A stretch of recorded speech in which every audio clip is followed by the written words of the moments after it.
I don't think this manager just gets this club full stop. Yeah. I just don't think he's the right man. I've never seen a team go from so good to so bad. There's nobody there who knows what United did, what it takes to be a United player, what it takes to run the club. If I was sat with him, I'd say, for your own sanity and career, go. Welcome to the good, the bad and the football, and if there was ever a week to talk about football, it's this one, in particular Mo Salah, which we're going to start on in a moment, but as always, I like to see his general knowledge at the start of these Scholesy. Test him. Right. Oh, this will be good. You know what figs are, don't you? Yeah. Right. What's in a fig? What, you eat a fig roll or you eat a fig, what's in a fig? What makes it a fig? The seeds? Done him. Got him. No. What was it? Dead wasp. What? No, fuck off, Paddy. No So, chance. What have you been getting these It's facts from? fucking bullshit. Dead wasp. This is like your tea bollocks as well. And what was your other thing? Your honey. I'll let it die down. Yeah, I'll let it die down. Right, I'll let them know now. This is what education is about, lads. This is what at school you were shouting at your fucking teachers all the time instead of listening. Every fig in the world that's ever been grown Yes. has a wasp in it. Yes. Right, go on then. Explain Right. that. So these particular wasps land on the fig as it's growing, go inside the fig, right, and die. The enzymes in the fig then break that wasp down. So when you bite into it, you don't see a wasp. No. It's totally into the actual fig, and that's what gives it sweetness. I can believe that. There you see. Because that happens with whales. How can you that prove happens it? with whales as well. How can you fucking prove this? It's a scientific thing. They've seen it. I They've seen that the studied other day. It happens Prove with it. humpback whales. When they're about to die and they could be over 100 years old, they deep dive, drown themselves, and go to the bottom of the ocean. And it takes 100 years. It takes 100 Look at years. him laughing at it dead takes, whales. it takes 100 years for it to decompose. And while it's doing that, it feeds every other organism down at the bottom of the ocean. Exactly. It's the circle of life, Yeah, it is, isn't it? right, Get come on. Elton John on. I'm telling you. Well, there you are. Yes. Won all that. I don't really want No, to it's eat a two- fig roll it's anymore. actually- Well, can't I didn't think. like It's actually many. 2-1. Yeah. Eh? 2-1. The vomit wasp. Yeah. And what was the other one? That was And the this- other and one. this Yeah, is- the honey No, was the the other What one. was the honey one The as other well? one. No, that was the The big. teeth. No, the fluoride. Oh, he's right. Oh, where you don't, 2-1. you don't 2-1. rinse. Yeah. 2-1. 2-1. Oh, it's fucking done me in a bit. That I thought it was 1-1. Anyhow, right. Obviously, there's been a lot of chat about Mo Salah. I'm pretty sure when this first come out, where he'd done this interview, I couldn't wait for Monday. I couldn't wait to get down sitting with you two because obviously the era you two played and the players you played with as well, and to see something like this from Mo Salah. Who wants to start? Firstly, obviously he was on the bench. He's been dropped by Slot. He's come out and done this statement. What have you got to say about Last it? year, Mo Salah was up there with the top 5 in the world, if we're being perfectly honest. And probably a few years earlier than that, he was phenomenal. So to sit here as a player that I was and have a pop-up Mo Salah is very difficult. His numbers, his scoring record, his assists is phenomenal in the Premier League. But I wasn't surprised when he came out like this, because the last time he came out was last season, was all around his contract. So it seems that when he wants to drop a grenade, he does it at the point when you're thinking, why are you doing that? So he hasn't played the last 3 games. He said, didn't he? He could have on the been bench, left not out, come yeah. on. He's not been playing that well to play every single game anyway. So I stick up for the manager on that slot. But to come out and say that the club's let him down on promises, I'd like to know what the promises are, because no club on the planet can say to you, Paul Scholes, sign this contract, Paul, and we promise you that you'll play every game. If you're playing below your level and not at the level the manager wants you to play at, they're going to get dropped. They're going to get put on a bench no matter who you are. You might get a bit of grace for a certain amount of times, but that club's in trouble with looking at the results, and they need to do something drastic. Now, a lot of Liverpool fans might come on here and start saying, what is he doing? Talking about Liverpool doesn't know much about it. He's not watched it. He's one of our best players of the last 10, 20 years. But I've heard ex-Liverpool greats like Gerrard, Carragher, Fowler, all these players not have a pop at Salah, but have the feelings made because it's their club, it's what club they love. And I agree with him. You can't come out and say what he said unless you're after a move in January. So that's why I think it's looking at. It's looking like he's going to be gone in January. And saying he's no relationship with Slot whatsoever. Yeah, look, he needs to grow up. Then he's acting like a baby. He's been left out. As Nicky said, he's been one of the best players, and he is an unbelievable player. But he's not playing well enough to get in the team, so he's been left out. So as Nicky said, he's aired it publicly, which is wrong. If you've got a problem with the manager, go and see your manager. And Nicky's right. He's trying to force his exit out of the club now. Do you not preempted? 100%. Yeah. From what I got told, he left the mix zone and got asked to do an interview. Yeah, and he never does that. He never does it. He never does that. Never does it. So he said, unless the time about his contract. Unless it's right for Mo Salah. Yeah. So he's left the mix zone. He's gone for a shower, come back to the mix zone, and said what he said. So it's not even like you see people, don't you? They come off the pitch. Just for anyone watching, what is the mix zone? It's where all the press waits. So it's like but you walk past world's press. Yeah, you see it at a World Cup or something. You see all the England players going past. And it only used to happen really for European games. Yeah. I think they probably started doing it for league games. You have to walk out that way past them. So but it's up to you. You can choose. You can choose to yes or no. You can choose to walk past them if you want. But I understand when someone goes on the camera and they've been a bad game and they're a bit irate and you see managers say things and your players say things and you can actually go, you go off. I've done it myself and you go, what they said, that fall made myself look a right dick or whatever.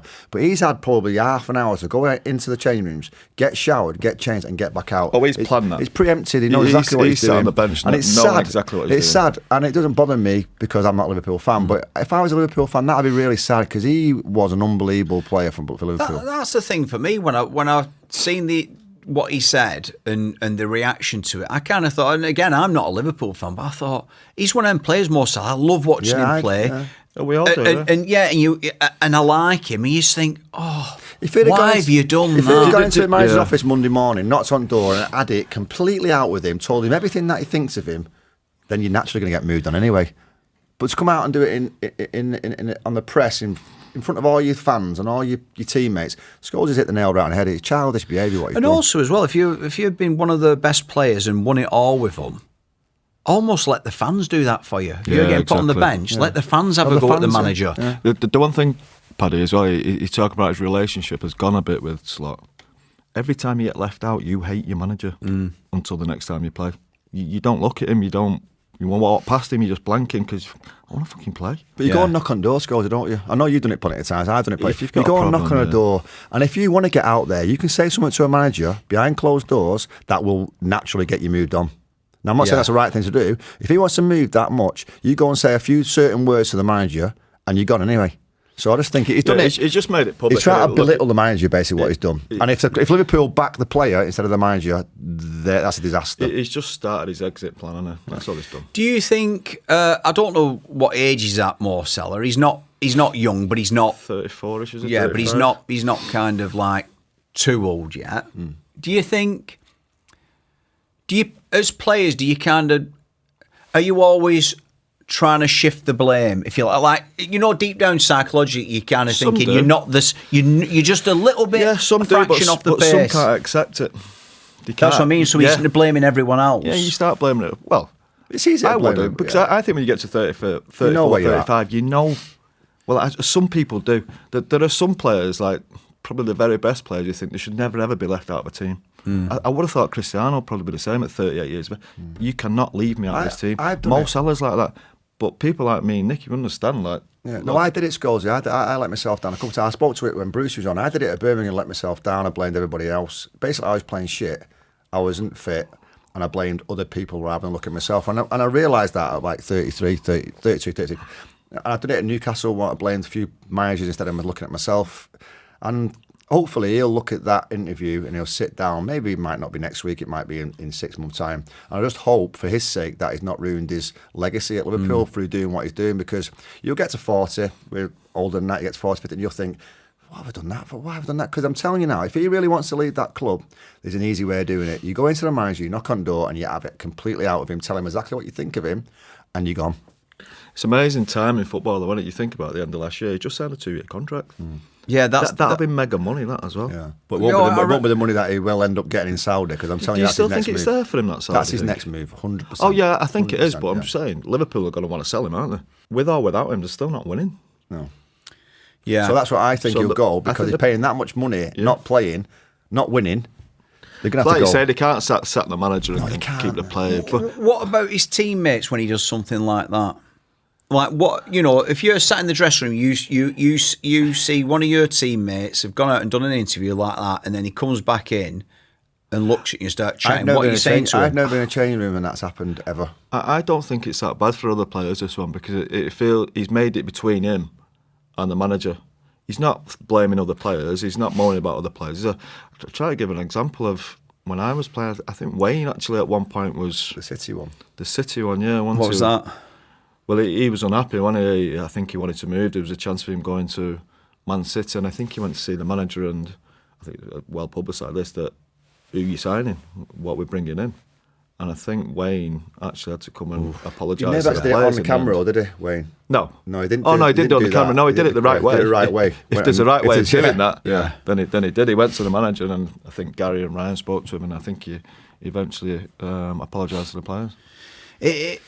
I always think it's never a good sign when a player starts speaking about himself in the third person as well. Yeah. During the interview, he went, well, if you're going to throw Mo under the bus, I thought, oh no, don't fucking start referring to yourself. That? Yeah. Mo, did he? Yeah. I didn't know that. I was like, but what the fuck's he on about? I'll throw him under the bus.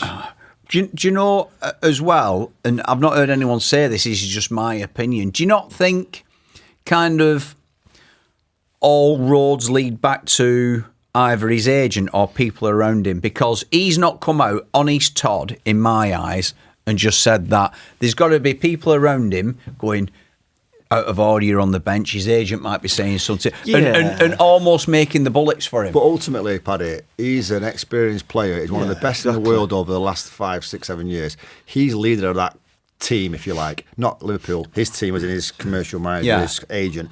He would just go, I'm not doing that.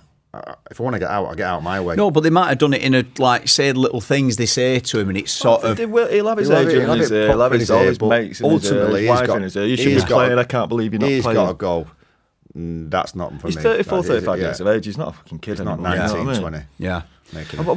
What are these promises as well? You can't get promises like that. You can't get promises to play every single game. We promise you that you'll be starting at the start of the season, but if you're not up to the level or you're playing badly, you'll be dropped like everybody else. Well, also as well, if you sign that 2-year deal like he did, and I don't know the exact figure, but like reportedly up to £400,000 a week, big money. Surely that says to you, if you're an owner of a club, we want him to play every week. We're giving him this money, so it's the club want you to play. Yeah, of course you do, but you've got to be playing well. That's my point. That's what I'm saying. So for him to say the club will let him down. Yeah, he's throwing his tie. The club haven't let him down. He's let him. He hasn't played very well. Look, there's a load of him in that Liverpool team that haven't played very well, and he's been the one that's been left out. I was just going to say then, out of all the Liverpool squad, Scholesy, who can go to Mo Salah and have a pop at him, because they've all been crap. I've never seen a team go from so good to so bad in a season. You might get one or two players having a bad time, but the rest of them carrying like 6, 7. It's really extraordinary how they look at them and go, what is it then? Is it down to Slot? I haven't got a clue. Well, it might be. Well, it could be. It could be, but he's the manager. I think the pressure will now. This will ramp it up for Slot, I think. Well, it'll be telling if he goes to Milan, firstly. If he's on the flight. If the manager's got anything about him, he'll take him. If the manager doesn't leave him at home, then the club should sack the manager, in my eyes, because then he's lost all authority of the football club. And it's all right saying the club's got to back me as a manager. You can't back a player. But if he's not got the balls, if you like, to go, Mo, you're staying at home, you're not coming, I want the team together, we're playing crap, and we've got to get our togetherness back. If he doesn't do that, then I think the manager's got to go. Yeah, he's got to leave him out. Got to leave him out completely. If he comes out and apologises, does he go? He's not going to come out and apologise. Absolutely no chance. Absolutely. He can't apologise for what?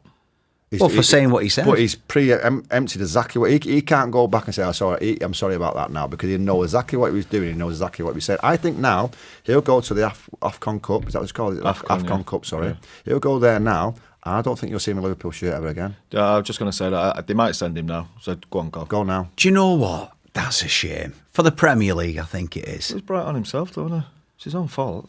Yeah. It's funny now in the modern game how that becomes a thing now. Just go out and say something publicly and that'll get you out your contract. But I understand, manager can do that. Nuno was the top of the tree at that club. He's not undermining anybody that the owner he's fell out with. Yeah. But when a player does that and you're undermining your manager like you with every single day, I can't get my head around it. He should just knock on the manager's door, call him all names under the sun face to face where no one can see it, and then he's sold anyway. That's very old fashioned now. It's sold then anyway. Happen. It's the easiest way. Is that not the easiest way of doing it though, isn't it? It's easy. Go on, absolutely. It's the best way. It's not easy. Obliterate the manager face to face. Tell him all the things that you don't like about him and how he's this shit, that's crap, this bad. I'm not playing for you again. And he's sold anyway. Or like you say, go back to the club and say, these promises you're supposed to give me, where are they? Where are they? Yeah.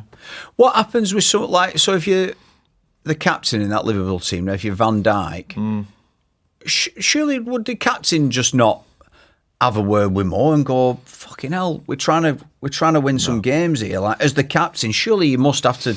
Depends what the relationship is, I suppose. You'd like to think so. The thing with Van Dijk, he probably not got that much confidence about himself because he's struggling a bit. The full team is struggling. It's all right when you're playing well and you're brilliant every week. You can go and have a word with maybe a player who's struggling. But this is Mo Salah, you know what I mean? Was there not just talking about him saying that, and you were saying about you can't think of anything like that happening? I remember, and again, I might not be 100% right on this, but I remember all that situation with Yapstam and he put something in the book, which compared to this really isn't anywhere near that. But just by alluding to something in a book, Alex Ferguson, ta-ra. I think with Yap, I think that got, when it gets serialised in a paper, I think it was serialised wrong. I think that was his mistake. I think the more of the kind of similarities for me would be the way Ronaldo was with Ten Hag. So that Ronaldo and Ten Hag, and who's going to go up to Ronaldo in the Man United squad then and say, Ronnie, you're way out of line here. No one's going to do that because he's that big. Yeah. There's no characters. Roy Keane would have example, but there's no characters in that. And I think that's the same with Liverpool now. There's no characters that will go up to Mo and go, I'd imagine, this, that and the other, you're wrong here, you've got to do that with his team, because he's bigger than him. If anyone can, it's Van Dijk, isn't it? Yeah, but do you think he's that kind of character? And again, it's really difficult to say because we don't know him as a character, but I just think it's really. I just think sometimes. Well, surely just as a mate though, they've won the leagues together, they won European Cups together. You'd be like saying, "Come on." I think all the players will still support him. Yeah, because you can't imagine being a bad lad, can you? No, it doesn't look like bad. But if Gerrard was in there, Carragher was in there, them characters I would be confident that they would go up and say something. I just don't look at any of them now that I think that would go up to him and say something. You never know. Some of the players might agree with him. Yeah. They might not like the manager. See, the thing with Slot and all for me is sometimes with certain managers who aren't that popular at a club, and I'm not saying he's not popular there, but they have a certain way about them, and you just don't. Even as a fan, you're going, I can see why it's not working. But Slot seems kind of like an all right bloke. I don't know what he's like running a club and being the manager, but his interviews are usually all right, and he doesn't seem like someone who's like. You used to look at Capello back in the day with England. I used to see him and I used to think, oh God, I bet he's a fucking nightmare to play for. Do you know what I mean? No, but with Slot, I don't get that. Yeah, he's coming across so he hasn't got a clue what's going on. I don't know why we're losing. Is he almost too laid back? Possibly, but he's Dutch, isn't he? The Dutch. Have you ever met a Dutch person who isn't confident about himself? They're unbelievable. You think of Van Gaal, and they're all very self-proud and have a real confidence and awe about him. But even his, I don't think he's got a clue why it's happening or how it's happening. I think we got at certainly start of our podcast was start of the season. We was raving about Liverpool's squad, raving about. I was how good they're going to win the league. Scholesy saying the squad's unbelievable, win everything. Yeah. I bet he's as shocked as anybody else. I bet he's sat there going, "I'm doing everything the same as I did the year before, as a coach, as a manager. I'm doing everything that I've been. My beliefs are throughout my coaching career, my managerial career. What is going on? I bet he's just shell shocked, and I'm pretty sure the board will be. And you're looking, going, they can't be that bad with them players. That they're a top player. What would you be doing now Monday morning, Nick? What does the manager do? The first thing I would do, I would drag Mo Salah in and I'd say to him, "You're never playing for me again. So you get your arsehole agents to go and sort out with our board and get out of this club because you're not playing for me ever again." And whether that's right or wrong, he has to do that as a leader. And it's a bit like when, a big player, you talk about Yapstam, you talk about Roy Keane, you talk about David Beckham, big superstar players. And so Alex Ferguson moved them on. Whether it's right or wrong, that's what he did. And that's because you have to be the leader of the football club when you're a manager. Slot doesn't do that now. He's never going to have the The respect or the ball won't be looking down at him and going, "You're our man." They can't. They can't. And it might be the worst thing or wrong thing to do, but he has to go there and go, "Now I'm in charge, not you." Even if he does it between gritted teeth, he's got to do that. I'd tell you what is grim is if they keep Mo Salah and get rid of Slot, because that then shows that players are running the joints. You know what I mean? You can't do that. It can happen though. It can happen, but at that football club, we're Man United people. They're our arch rivals, but that is an institution. That's a football club. That is a proper football club. It's a football club that not many are like around the world. It's probably like 5 are like that football club. It's a massive football club with massive history and an institution. The football club, they cannot sack the manager and pick unless he's the manager done something really bad behind the scenes. I think winning the league last year has to buy him at least a season. Yeah. You can't sack the manager. If you look at the form now, if they haven't won the league last year, I think he'd be gone now. I think it's a different conversation. Mo Salah's been scoring goals and flying. He is a scapegoat, and they're using it, but he's not. But he's not. Yeah. So you can't. This is why I absolutely love football, because like what you just said then at the beginning of the season, we're sat here talking about Liverpool. The Isaac thing still wasn't done. It's like, can you imagine if they get him as well? Oh, they're a shoo-in for the league. And we were talking about City. You're like, no, I don't see City. No, City, really, you won't be surprised if they win the league, especially what's happening with Arsenal. I'm not blowing smoke up my own backside, Paddy, but I did say that about four episodes ago. Well, hang on a minute. No, I said it before you. No, you didn't. Oh, my God. No, I'm going to go on YouTube tonight and watch it all. Do you both want to pat on the back? It's not happened yet, has it? Well, but there's a chance. An handshake would have been nice. I said to Sani Donnarumma, get on the league, and you both looked at me and went, no. I don't remember that. Look, they've got a great chance, haven't they? Dreaming. I still don't think they're quite right, Paddy. Sorry, I would. But they always get better. January, February, they always get better. You did say that. I'll give you that. And the thing with Arsenal can't win a big game. No. They can until they start winning big games. They've got no chance of winning the league. Who was it? Liverpool, they got beat. City, they couldn't beat. City was struggling and they couldn't beat them at home. Yeah. Villa, a team who, again, look, they're a really good team, Villa, don't get me wrong. But they can't win them games. Was it Chelsea where they went down to 10 men, Chelsea? Yeah. And they didn't get that. Chelsea. Villa are good. Villa are a top team. Villa are a good team. Villa are a very, very good team. Great match. But I think, Nick, if you're going to win the league, you've got to start winning some games at some point. You've got to beat your rivals, and they can't do it. No. And the reason why you still talk about Arsenal is because everyone else in taking the chances, are they? Except City are now going like that, and just because of Pep. The only thing I think City will win the league is because of Pep. He's got that much experience. I can see him win the league this year. I can see him leaving. City historically always get better after January as well. Yeah, always. But you think about it, they did that Club World Championship or something. They didn't have a pre-season. They played one game or something before It's when you're saying about Pep and what, because he's one of them managers, Pep. Obviously, as a manager, he's on the Mount Rushmore, and he a great managers. But again, when I watch football and whatever, sometimes I love Pep, and other times he gets right on my tits. When he goes on the pitch at the end? Well, it's not just that. It's just like, sometimes I feel as though, like that the other day when Cherky did that little Rabona, and he's like going, I can't imagine him liking that though, do you know what I mean? No, I know, but I'm like going, come on, Pep, fucking hell. And every single City fan in that ground loved it. Yeah, but he's doing that 1 out of 10 times, and that's what Pep will say. You think my player's just fucking about? I think Pep's got to say that, mate. As a manager, I think he's got to say that, because I don't think he'll like that. He don't like it. It's a bit of a piss take, that, I think. I think it's a bit of a piss take. Doing the Rabona? Yeah. It's good though. Yeah, but it's good. It's brilliant. It's unbelievable. What have we been talking about on this podcast last few weeks? Mavericks. And how much we love them. But it's really difficult for Pep to go on camera and go, what about that? It was brilliant, wasn't it? Because he looks like he's encouraging it. He's better off just going, what did he say? Something along the lines of, if it goes wrong, he looks Messi do that. Is that what he said? Yeah. Varane used to do that, remember? Varane used to do it. Ronaldo done it a few times, didn't he? Yeah, but do you know what? If it doesn't go right, I think the player goes, fuck doing that again. Remember when David Dunn tried to do that and he fell over on his ass?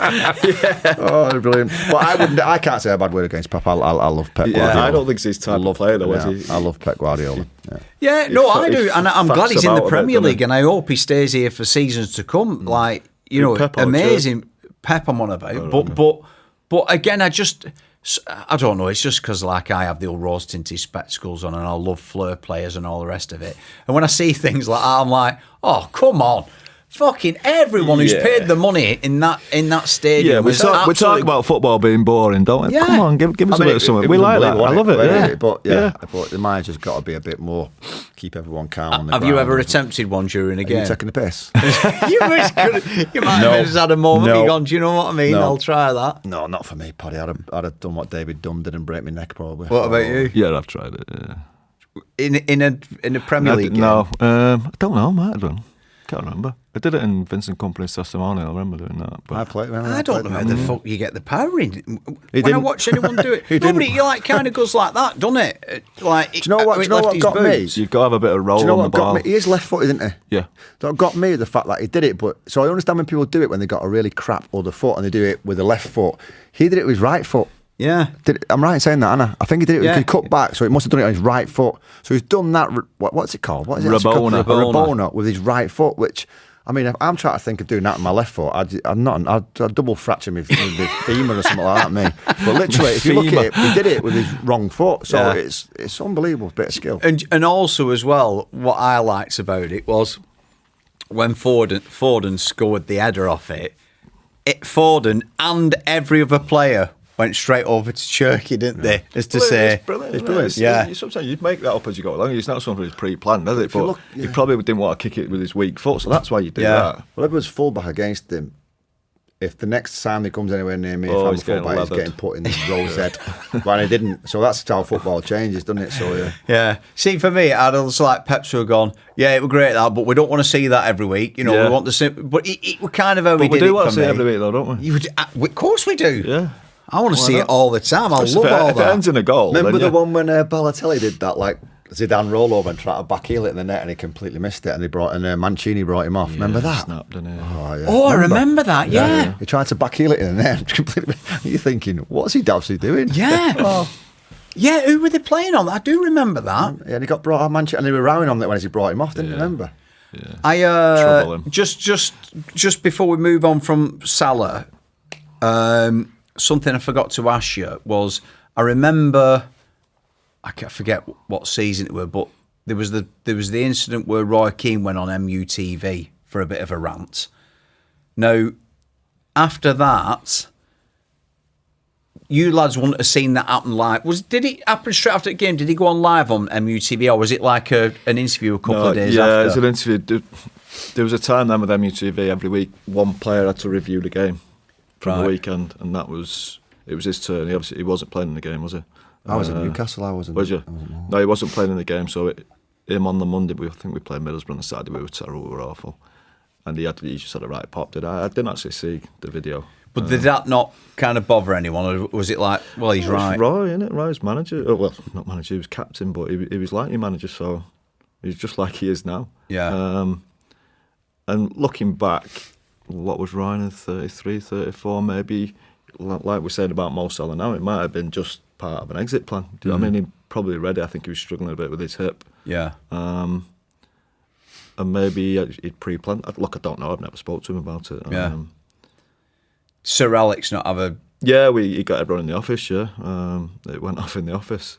Really? Yeah, it was quite hostile, yeah. So did he get all the team in and Yes. Roy? Yeah. And just said, look, you can't... I think if he you're going wanted on... Roy to explain himself. Wow. That must have been fucking box office. Which popcorn, I guess. Yeah, it didn't go great, yeah. Really? So you knew coming out of there that was it. It was done.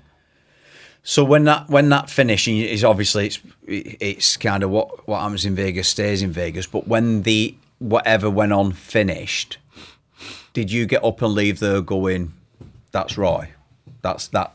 Do you know what? I actually got out and left before it had all finished. I just walked out first. I thought, no point in hearing this. It's doing nothing for me. Yeah. It just wasn't very nice, and I didn't see the whole point for it really. But obviously the manager wanted to clear it with everyone, with the players. I think Roy probably wanted to get something off his chest as well. So I just, I'm not listening to this. I just walked out. You know, just on that, it's something I've never thought about. When, you know, all clubs now have their own TV station, don't they? Like, how does that work with the manager? Like, because because they have this access to the players that probably most, even though Sky and TNT Sports and all the rest of them have access and paid loads of money to watch sort of televised games, the club channels must have more exclusivity with the players. So surely they know not to ask the players certain questions. They can't ask tough stuff. There's no hiding place. You're under more sometimes. control, aren't you? Yeah. If your own TV station, I'd imagine you'd be under more control. Well, that's why it got pulled, didn't it? So yeah, that got pulled, obviously. Yeah. But I think when you go onto the mix zone, as we speak about Mo Salah, or you go on Sky, you got to be really careful what you say, or you got to stand by what you say and roll with it. And I think. Yeah, see, if Salah had said that at Liverpool TV, we wouldn't know anything about it. Do you know what I mean? Yeah. God, it's mad that. Just with Slot and Salah, who do you think the Liverpool fans, whenever this saga's sorted out, who will they support? You've always got to support your manager. If you did a poll of all the Liverpool fans are we keeping Slot or Salah, do you think Slot will come top? They'd have to choose a manager, yeah. What do you think? They'd have to. I think because they won the league last year, I think they'd be 50-50, if I'm honest with you. I think you get the ones that don't understand the managerial side of the job, who are just purely football fans and like the players. But then you might get more mature audience that will go, well, I understand the manager's got to be solid and got to be the leader of the ship, if you like. And so I think it would be 50-50. The thing is, though, it's a lot easier to get rid of a player than a lot easier to get rid of a manager in it than a player. Yeah. But I think the player wants to go, so just I'm just, if he doesn't play for Liverpool again, I'm not a Liverpool fan, but I am gutted I won't see him in the Premier League because I love watching players like Mo Salah, and as well, he was a shoo-in in my Premier League, my fantasy football. Look, he used to get me points every season, guaranteed. It has to come to an end at some point. I don't know. Every great player at some point just aren't as good anymore. I know. Of course, that's just age, but there's a right and wrong way of doing it. Yeah, and he's doing it the wrong way. Yeah. I think every, if you have the radio on in the car and you listen to a bit of sport or podcasts or whatever, everyone's saying the same thing. He's doing the wrong thing, and it amazes me how his agent and his mates and himself isn't going, fucking hell, hang on a minute. Even if he comes out and apologises and doesn't play for Liverpool again, that's summer. Yeah, I think he'll feel bad about it now. Yeah. Yeah, I think he'll be thinking, fucking hell. You do things in the heat of the moment, don't you? Yeah, of course you do. Bit like putting messages on Instagram about Amorim talking shit. Oh, bullshit. bullshit. I don't know why I do that. Yeah. Because I deleted 10 minutes later. Yeah, but I said to Nicky before, I said, because when I read something, it winds me up. Kobbie Mainoo, he said he's a starter. He's made 9 appearances in the Premier League. Every one of them as a sub. Yeah, I read it on here. And he says he's a starter. And do you know what, with Instagram, I write it, and then 10 minutes later I said to Nick before, I said, fucking none of my business what am I getting involved or, but... No, but things like that wind me up. I think you do get involved, and this is why people love it when you two are talking, is because you're fans. Do you know what I mean? And football's so sanitised now, and no one dares say anything because everything's magnified. The Kobbie one's just an absolute... 261 minutes he's played. The Kobbie one, it's an absolute joke. I wouldn't mind if it was a good team. That's what I'm saying. saying. Winning every week and keeping possession. And I went to the game Thursday with my son to watch the game Thursday, and I'm looking at it. It was an absolute shit show. It was a terrible game, boring, nothing great. The subs warm up. You're thinking, right, who are we going to put on here to change the game? The only one that can put on to change the game, in my opinion, would have been Kobbie. He didn't even get on the pitch. Didn't get on the pitch. Have you seen his subs though? I don't think this manager just gets this club full stop. Yeah. I just don't think he's the right man. Yeah. Man United is about risk and entertainment more than anything. At home, especially. At home, having fans on the edge of the seat, fucking ready to go. Wingers who beat people, shots on goal, bits of skill. There's nothing there. And this is... And do you know what, though? That's from the club. We talk about this as a different club. They've got Omar Berrada, they've got Jason Wilcox, who are probably brilliant at the job, brilliant at what they do. They're not Man United. They don't have a clue what it's like to buy a Manchester United player, to bring a Manchester United manager in. Ruben Am, to bring that manager. If you go to Sporting Lisbon and watch, they play 3 at the back. Right away, that's no. Man United never do that. They can't do that. They just can't. It's been proven over years and years and years. And I'm talking even before Sir Alex Ferguson, it was always about 4-4-1-1 or 4-4-2. Yeah. Entertaining people. He hasn't got that in him. So that's why I'm talking. Jason Wilcox, Omar, Brad, they've probably gone out and watched Sporting Lisbon. And how can they think that's a Manchester United manager? Do you know what gets me as well? Sorry, Nick, just one more minute. You talk about the subs there. He brought 4 defenders on against West Ham. Right, Man United, for us, when Nicky, if we go 1-0 up, the manager always said 2, 3, 4. Yeah. There were several times when it didn't happen. I remember once, I think we were playing Chelsea, went 1-0 up and we sat back a little bit. Now Chelsea were a good team. Sometimes you get forced to do that. We sat back. The manager went absolutely nuts after the game. That doesn't happen here. When you score 1, you go for 2. You go for the throw every single time. I just don't think he gets it. I don't think anybody at the club gets Man United. His favourite quote to us was said, these fans pay their money that they've earned at the job from 6 in the morning till 6 at night, and they want to be entertained. Now, that doesn't mean you're always going to win, but you always got to, Old Trafford particularly, entertain them. And Scholes is dead right. And I look at the way they play. You've got Luke Shaw as a left back playing. I can't tell you the way they play. I don't know what it is. No, well, I was watching that and I'm thinking to myself, I'm doubting myself, going, do I know anything about football? Because I can't understand how they're playing. You've got Luke Shaw playing as a centre back, essentially. I know it's 3, but he's a left back. Yeah. You've got Amad Diallo playing full back. He's a number 10 or a number 11. You've got Cunha and Mbuemo sometimes playing as a 9, and they're never an out-and-out number 9. They sit back as like a 10. You've got Bruno Fernandes, probably one of the best number 10s or number 8 in the league, playing number 6. I mean, there's square pegs in round holes all over the pitch. It's not like you've got 1 or 2 and they've got a few injuries. They're playing their so-called strongest 11, and out of the whole 11, there's 4 or 5 of them not even playing their positions. It was only the other week, Diallo playing left wing, and he's a right back. And you're going, how is there so many people who are round hole square pegs? It's impossible how that works. Square pegs, round hole. It's exactly unbelievable. Right. Do you know, to me, they look like a badly coached team. I don't know what. Do you know when you see a Premier League team now? You know what they're trying to do. Like Unai Emery at Aston Villa, you know the way they're going to score goals. Morgan Rogers, number 10, they play it into Ollie Watkins. Other teams aren't. Do you know what? I don't know what Man United are trying to do. It's a mess. Honestly, what you just said then, where you were saying about going, do I even know anything about football? I can't understand. Like, what's amazing about that statement is you two have forgotten more about football than I'll ever know. And even me, as an absolute rank amateur when it comes to football, I'm just a fan. I love the game. I watch it and going, I can't fucking... And I'm looking at football in the simplest terms. The only thing I can think of what he's trying to do is rely on a bit of magic from Bruno Fernandes. That's it. Or possibly Cunha's injury. He's only scored 1 goal, I think, Cunha. And Bemo scored a few goals. I don't see the patterns of play where they're going to open a team up. Now, back to Kobbie Mainoo. This is a 20-year-old kid. He's going to have to leave. And do you know what will happen now? He'll bring him into a game, he'll play, and he won't be great.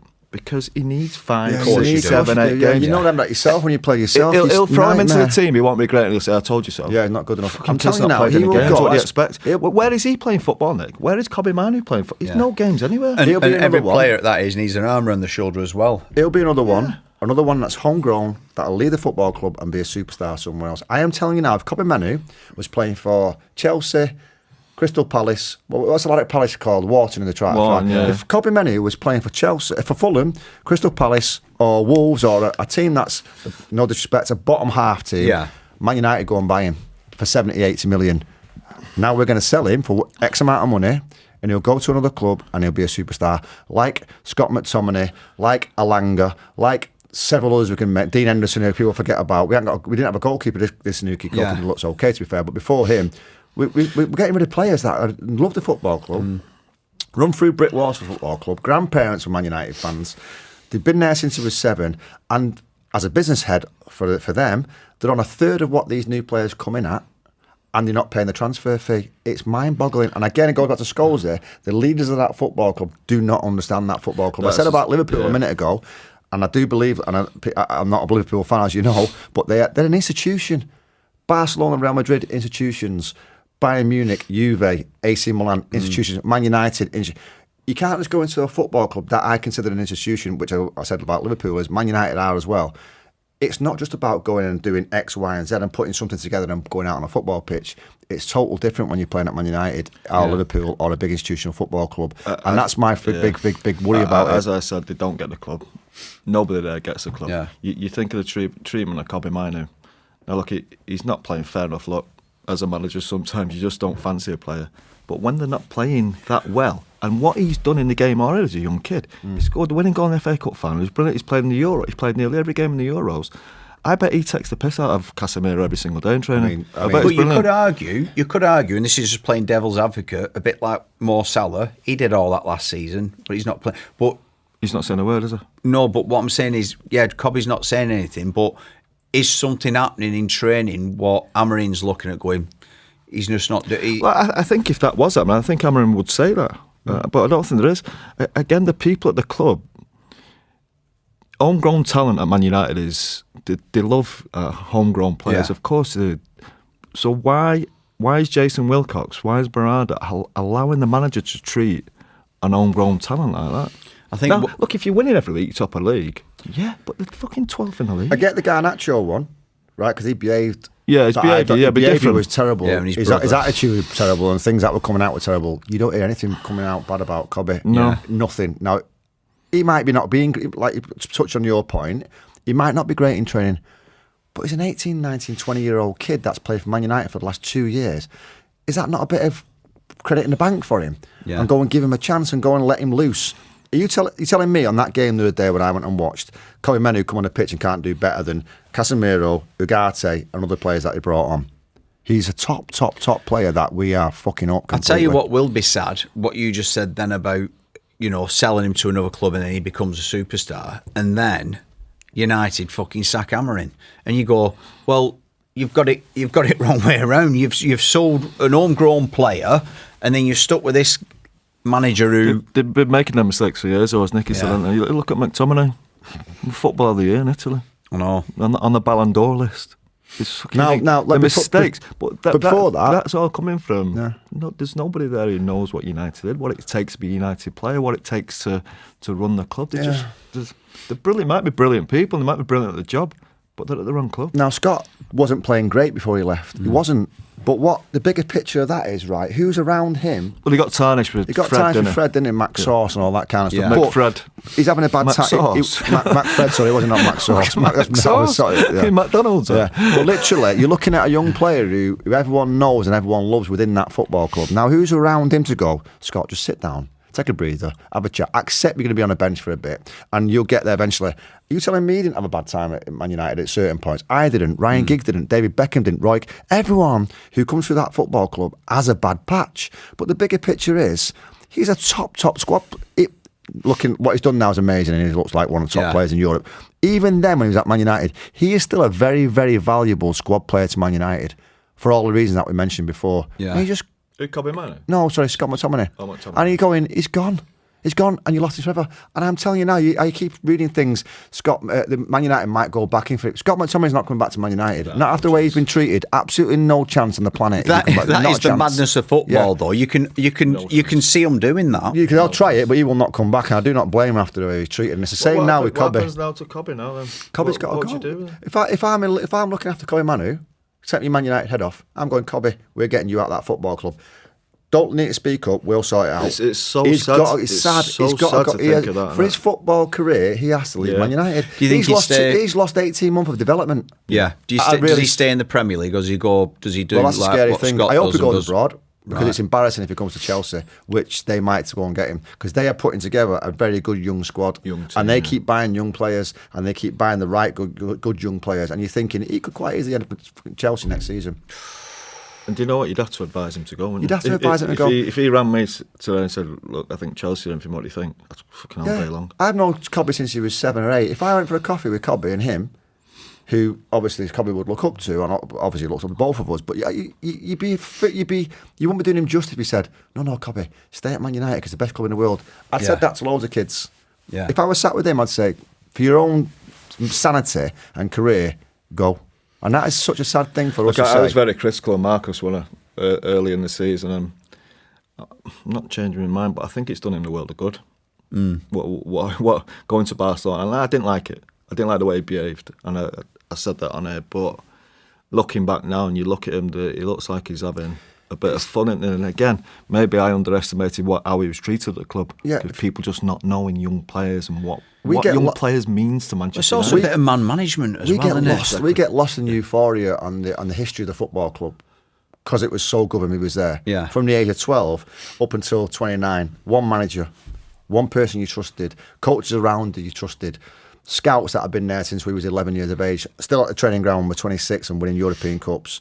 The same receptionist, and I know football clubs change, and I know they get bigger and they become more of a commercial revenue, and it all changes. But fundamentally, a football club is that big, and the people within that little circle of trust, if you like, has to run that football club. And we go, you would never leave Man United. You'd never leave. Man United isn't what it used to be, and it's a sad thing to say that, but it's never going to be at the minute. It needs to get changed. These people that are there now just don't know the DNA of the club. No. And I'm not just talking about Sir Alex Ferguson. It was before Sir Alex Ferguson. Sir Alex just took it to a whole new level. That ethos and DNA, as I said, has been there for years and years and years under Sir Matt Busby and the rest of the managers. Sir Alex Ferguson just brought it to a different level. Now that's all just gone out the window. Yeah, and no one's saying, I know he's not because we're best mates, I know I'm, no one's saying to work at Man United you've got to be a Man United ex-player or you've got to be a Man United fan. No one's saying that. You go and bring the expertise into your little dynamic, if you like. So you go and get a Kieran McKenna example who was at Tottenham, come in, unbelievable coach. He's worked at the club though. He knows. But he worked around the football, and he listened, and you take bits from him, and you incorporate the Man United philosophy, but you take little snippets. But now it's totally flipped. Everyone from outside and no one from inside. Yeah. It has to be at least 60-70% of people within the football bit that has to be Man United, and you bring the little bits in. You think when Liverpool were great for them 25 years, whatever it were, everything was within it. It was in that bubble. They call it the boot room, don't we? And you bring a little bit in. Yeah. Little bits in. I'm trying to think what's around now that can be. There's people like Wayne Rooney, Michael Carrick. These people They just let Phil Jones go. Yeah, Phil Jones. Darren Fletcher's still there. Phil Jones was assisting the youth team for peanuts or not even getting paid. Johnny, yeah. Not even getting paid. And he worked there for 18 months. And doing that when you've been playing football, I know he had his injuries and people have got to say what they want about Phil. If you've just retired from football and you're still going to a football club, trying to learn, trying to develop yourself as a coach, and not be on holiday with your missus and your kids who you've not seen for a long time, and you're still doing that, is that not telling you something that he loves that football club and would work there for free? And you let someone like that go, that is alarming to me. It's just absolutely disgusting. Do you think it's too late to get that bit of magic back in United? Because it seems like now with, is it Ineos? You know, right from the top, and the Glazers and everything else, and that's well documented what people think about them at the club. No, even if you brought in Roy Keane as the manager and brought you lads back in, I think it's that far gone at the top now. That how do you bring that kind of United sensibility back into it? It will happen eventually. I just think it's going to take a long time because of the power of the club. The financial power the club have got. Somebody at some point will get it right. I just looking at what's there now, I just don't think they know the club well enough. Yeah, I'm touching back a little bit on Scholesy said, and I hate the thought of being on this and slagging the club off. I hate that, and I hate the thought of people going, "Oh, they're bitter because they're not in a job there." We're not saying go and get our age group to go and work at that football. Go and get, like you said before, Phil Jones, Johnny, go and get Wes Brown, that era. We're not bothered. But get someone in that football club that knows what it feels like to walk through that gate at the age of 12 and still be there at 30, 32, 30. There's none. Darren Fletcher's probably the only one.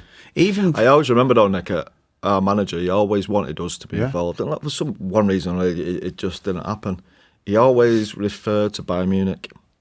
Bayern Munich always had like the ex-players who were always running the club, directors of football, well. Barcelona's, all the big clubs. Liverpool, you mentioned Liverpool. Liverpool, he loved that about it, and I can only imagine what he thinks now. He thinks, well, you know what, he's still going every weekend, I suppose, so there's not that much he can say. But I wonder, when someone as great as Sir Alex Ferguson, I wonder what he says behind closed doors now when he comes home from watching a game, because when you do see him there, and the camera always goes to him, and I always think, bloody hell, he'll be hating watching this. Yeah, he'll be hating. It's just so far away from everything. I talk about risk.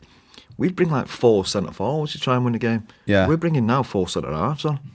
Yes. Also, as well, fucking incredible. Yeah, and with Amorim as well, what seems to happen with United at the minute is like when they beat Liverpool a few weeks back, it all seems like when they win a game like that, it's almost as though they've won fucking World Cup, and you're going, hang on a minute. Like, Keane said that. Keane said that on commentary, didn't he? He said the same thing. Roy said the same thing. He said, "Well, it's like minds. We're winning 1-0, and players coming off, and they're all high-fiving each other. 1-0 at Man United. That's not acceptable. You know, you might want to win and nick. I'm telling you now, if we'd have won 1-0, 80% of that fans are going off going, that was crap today. They're not going, oh yeah, we're back. Yeah. Because that's not the mindset of the football club, particularly at home. It's just so I don't know what Man United. I can't explain when I go and watch a game. I ended up on my phone. I don't know what I'm watching. I don't know what they're trying to do. Even in the 80s, and when I used to go and watch Man United and they weren't winning anything. No, you might get a good run in the FA Cup. It's still entertaining. It's still entertaining. You still score goals. You still come on going. I used to come back from Old Trafford going, whoa. I watched Brian Robson do this, or Mark Hughes do this, or whoever else it might be. Now, it's just fucking boring.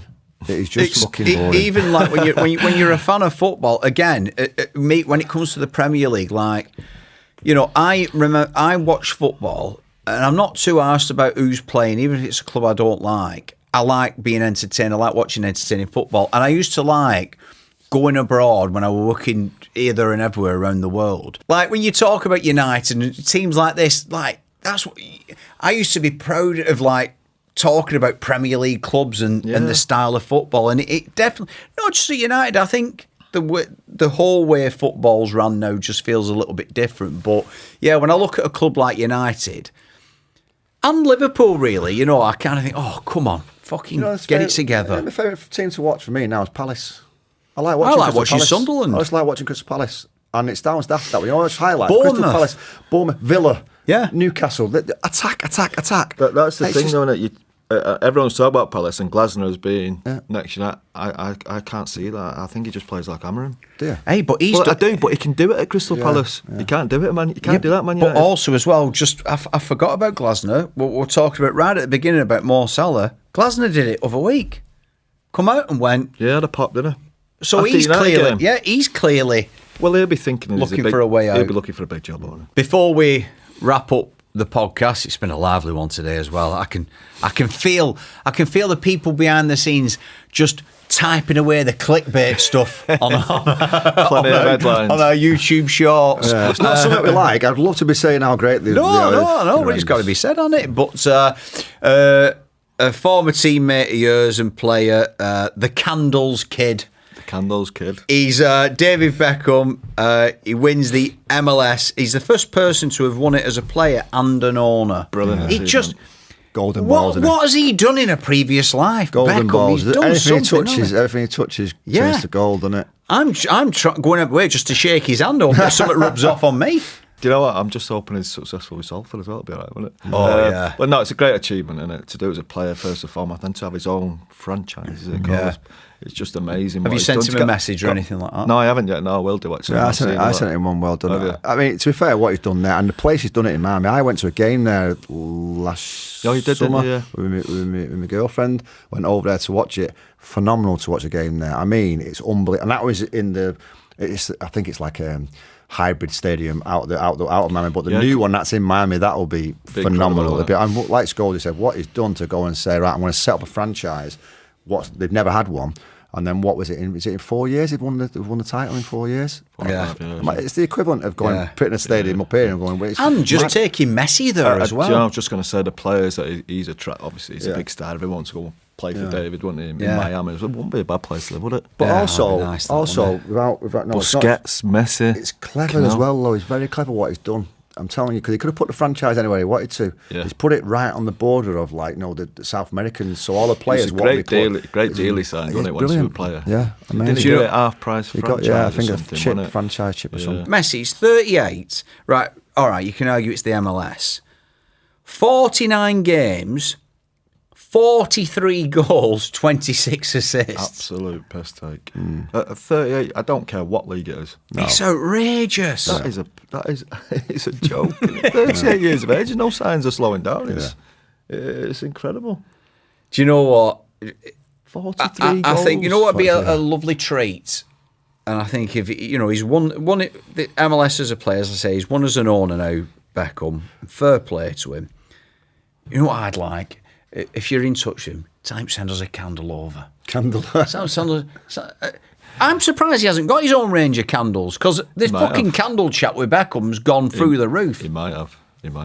I've not seen him. Well, if he does get a candle company, it'll be number one in the world, won't it? Because It'd be like the best candles ever. Joe Malone are fucked. What does a Beckham candle smell like? Victory. Success. Success, yeah. Nice, soft. Just loveliness. Romantic. Lovely, isn't it? Yeah. Lovely. Oh, he fucking gets on my tits, Beckham. I'm putting him in the same bin as Pep. Pep, yeah. Pep and Beckham. Fucking, they're just far too successful, far too good looking. Oh, Is Messi the best player you ever played against? I never played against Messi. Did you not? No. You must have played against him. Congratulations. You must have played against him. It's horrible. I mean, I'm thank fuck, I think, because I would have been in a position to try and play against him as well, wouldn't I? Do you know sometimes there's some players where sometimes you know where somebody's going to go, you can read them, you look at him, he could fucking do anything. Do you know you haven't got a clue. When I went to the game in Miami, I went all the way there, he didn't fucking play, he was fucking injured. So I was like to Ruben, my son, he loves football, I was like, get a picture. So he was stood about 4 seats that way. And I was, 48, 49. I was like a big kid. I was like, going like that. I think it's fucking Messi. And he went like to me, went, hi, all right. I was like, hi, all right. How's it going? Yeah, I bottled it a little bit. But I mean, when you talk about players you like watching, Messi's just unbelievable. Do you know what? When you said about, you look at someone like Messi when you're playing against him, you don't know what he's going to do. Even like me as a fan, when I watch him and all, he kind of he's a bit nonchalant, and he like, you know what I mean? He's just like, you kind of watch him, what's going on in his head? For half a game, he just walks about, not asked. Yeah, that's what I mean. And all of a sudden, fucking bang, he's done you. And he'll just be doing that over there in America. He won't be. I bet you look at his running stats, everyone's obsessed with his running stats now. They're the only stats that matter. Absolutely. Goals, assists, fucking absolutely. Do you think he finishes in America, Messi, or do you think he'll go over to Saudi for one final? I think he's done in it. The he's lifestyle done in Miami, he must have in Miami. Yeah. You know what I mean? It's an unbelievable. And like you say, it's next door to South America. Unbelievable place. He's not far from his home, obviously. But I think the lifestyle that they would have in Miami with his kids and his family would be. And actually, he doesn't live where all the kind of people would live in downtown. He's out the way near the school. He's very much a family man, apparently. Very much a family man. Did you follow him? You're like half an hour. He's obsessed with Messi. You follow him? Half an hour into downtown Miami. I mean, what a life. I'm living there. David, if you're watching, candles, 3 of. Thank you. That's it for today's The Good, The Bad and The Football. It's been a lively one, but I've thoroughly enjoyed it. You can watch us at 6 o'clock live every Monday on all the usual channels, YouTube, Spotify, Apple, or wherever you get your podcasts.